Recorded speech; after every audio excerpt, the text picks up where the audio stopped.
Դիզայները կարող է լինել այսպիսին,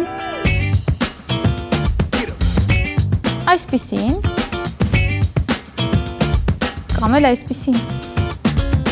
Ինչպես ասում են, յուրաքանչյուր ստեղծագործ մարդ ունի իր տարօրինակությունները։ Այս հոլովակում կխոսեմ հայտնի դիզայներների եւ նրանց տարօրինակ սովորությունների մասին։ Բայց մինչ այդ հետևիր իմեջին նորաձևության ոլորտը բացահայտելու համար։ Քրիստիան Դիորը չափազանց սնահավատ էր։ Նա միշտ խորհրդակցում էր տարոգուշակների հետ ցուցադրություններից առաջ եւ հավատում էր հաջողակ թվերի եւ թալիսմանների գոյությանը։ Նա միշտ իր հետ կրում էր հովտաշուշանի մի փոքր ճյուղ եւ պարտադիր ինչ-որ ձևով ներառում էր այդ ծաղիկը նաեւ իր հավաքածուներում։ Կարլ Լագերֆելդը ուներ կախվածություն առանց շաքարի կոլայից։ Ասում են, որ նա օրական խմում էր մինչև 10 լիտր դիետիկ կոլա, այն համարելով աշխատանքի վառելիք։ Մարտին Մարջելան տանել չէր կարողանում հանրային ուշադրություն։ Նա ներկա չէր գտնվում իր սեփական ցուցադրություններին, չէր տալիս հարցազրույցներ եւ ստիպում էր թիմակիցներին փակել իր դեմքը աշխատանքային լուսանկարներում։ Ամբողջ համացանցում կարելի է գտնել նրա ընդամենը 1 կամ 2 լուսանկար։ Տոմ Ֆորդը լոգանք է ընդունում օրական 3-ից 5 անգամ։